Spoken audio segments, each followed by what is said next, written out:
আকাশবাণী শিলচর আঞ্চলিক সংবাদ পড়ছে সৌমিত্র চৌধুরী। লোকসভা নির্বাচনের দ্বিতীয় পর্যায়ের জন্য আজ বিজ্ঞপ্তি জারি করা হবে। দ্বিতীয় পর্যায়ে আগামী ২৬শে এপ্রিল দেশের ১২টি রাজ্য ও একটি কেন্দ্রশাসিত অঞ্চলের মোট ৮৯টি লোকসভা আসনের জন্য ভোট গ্রহণ করা হবে। দ্বিতীয় পর্যায়ে শিলচর, করিমগঞ্জ সহ আসামের ৫টি লোকসভা আসন রয়েছে। এছাড়া উত্তর পূর্বাঞ্চলের মণিপুর ও ত্রিপুরার একটি করে আসন রয়েছে। আগামী ২৬শে এপ্রিল অনুষ্ঠেয় এই আসনগুলির জন্য মনোনয়নপত্র দাখিলের শেষ দিন আগামী ৪ঠা এপ্রিল। প্রথম পর্যায়ে লোকসভা নির্বাচনের জন্য মনোনয়নপত্র দাখিলের গতকাল শেষ দিনে ২৬ জন প্রার্থী তাদের মনোনয়নপত্র জমা দিয়েছেন। এর মধ্যে কাজিরঙ্গা লোকসভা আসনের জন্য ৯ জন, শোনিতপুর আসনের জন্য ৭ জন, লক্ষিমপুর আসনের জন্য ৫ জন, ডিব্রুগড় আসনের জন্য ১ জন এবং যোরহাট আসনের জন্য ৪ জন প্রার্থী গতকাল মনোনয়নপত্র জমা দিয়েছেন। বিজেপি দলের প্রবীণ নেতা তথা রাজ্যের মুখ্যমন্ত্রী ডক্টর হিমন্ত বিশ্ব শর্মা, স্বাস্থ্যমন্ত্রী কেশব মহন্তের উপস্থিতিতে যোরহাট লোকসভা আসনে বিজেপি মিত্রজোটের প্রার্থী তপন কুমার গগৈ গতকাল তার মনোনয়নপত্র জমা দেন। এদিকে কাজিরঙ্গা লোকসভা আসনের জন্য বিজেপি মিত্রজোটের প্রার্থী কামাখ্যা প্রসাদ তাসা, অসম জনমোর্চার সেলিম আহমেদ, নির্দল প্রার্থী দিলওয়ারা বেগম চৌধুরী, আব্দুল হক, ত্রিদীপ জ্যোতি ভুইয়া, জ্যোতিষ্ক রঞ্জন গোস্বামী সহ ভোটার্স পার্টি ইন্টারন্যাশনালের প্রার্থী অনিমা ডেকা গুপ্তা এবং রিপাবলিকান পার্টি অফ ইন্ডিয়ার সালে আহমেদ মজুমদার মনোনয়নপত্র জমা দিয়েছেন। উল্লেখ্য, প্রথম পর্যায়ের নির্বাচনে বিজেপির হয়ে কেন্দ্রীয় মন্ত্রী সর্বানন্দ সোনোয়াল, সাংসদ প্রধান বড়ুয়া, কংগ্রেসের সাংসদ গৌরব গগৈ এবং অসম জাতীয় পরিষদের সভাপতি লরিনজ্যোতি গগৈ মনোনয়নপত্র জমা দিয়েছেন। দেশের 7টি পর্যায়ে অনুষ্ঠিত লোকসভা নির্বাচনে প্রথম পর্যায়ে আগামী 19শে এপ্রিল ভোট গ্রহণের জন্য গতকাল ছিল মনোনয়নপত্র জমা দেওয়ার শেষ দিন। আজ মনোনয়নপত্রগুলি পরীক্ষা করে দেখা হবে।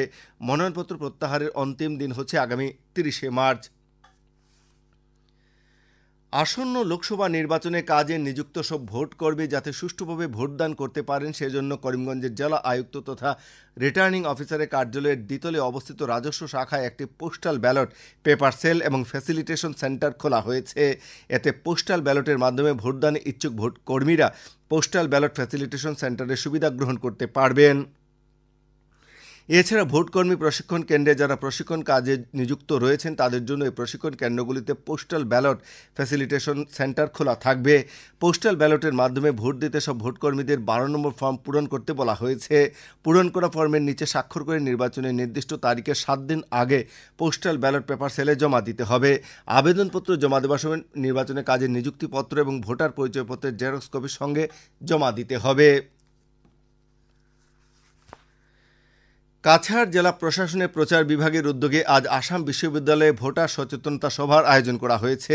এদিকে গতকাল বটখলা সরকারি মডেল কলেজে অনুরূপ একটি ভোটার সচেতনতা সভার আয়োজন করা হয়। কলেজের অধ্যক্ষ শাহাবুদ্দিন আহমেদের পৌরোহিত্যে আয়োজিত সভায় master trainer doctor Joydeb Goswami নতুন ভোটারদের ভোটদান প্রক্রিয়া সম্পর্কে বিশদে আলোচনা করেন। উল্লেখ্য, লোকসভা নির্বাচনে যুব ভোটারদের ভোটদানে আগ্রহী করে তুলতে জেলা প্রশাসন থেকে বিভিন্ন কার্যসূচি গ্রহণ করা হচ্ছে। হাইলাকান্দি জেলায় বিভিন্ন সরকারি বিভাগের নিযুক্তিপ্রাপ্ত প্রিসাইডিং অফিসার ও পোলিং অফিসারদের অবিলম্বে জেলা আয়ুক্তের কার্যালয় প্রাঙ্গণে থাকা পোস্টাল ব্যালট পেপার সেল থেকে 12 নম্বর ফর্ম সংগ্রহ করে তা পূরণ করে জমা দিতে বলা হয়েছে। লোকসভা নির্বাচনের পার্সোনেল সেলের দায়িত্বপ্রাপ্ত আধিকারিক ত্রিদীপ রায় এক বিজ্ঞপ্তিতে জেলা সব বিভাগের আধিকারিকদের নিজ কার্যালয়ের কর্মচারী যারা পোস্টাল ব্যালট পেপারের মাধ্যমে ভোটদান করতে ইচ্ছুক তাদেরকে 12 নম্বর ফর্ম পূরণ করে অবিলম্বে তা জমা দিতে বলা হয়েছে।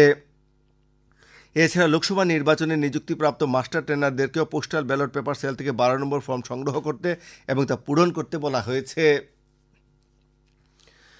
করিমগঞ্জ জেলায় আসন্ন লোকসভা নির্বাচনে ভোট গ্রহণের কাজে নিয়োজিত ভোটকর্মীদের প্রশিক্ষণ আজ ও আগামী 30শে মার্চ জেলার 10টি স্থানে অনুষ্ঠিত হবে।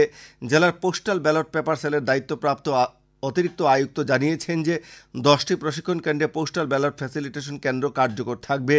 পোস্টাল ব্যালট ফ্যাসিলিটেশন কেন্দ্রগুলিতে পোস্টাল ব্যালট পেপারের জন্য ফর্ম 12D বিতরণ ও সংগ্রহ করা হবে বলে জানানো হয়েছে।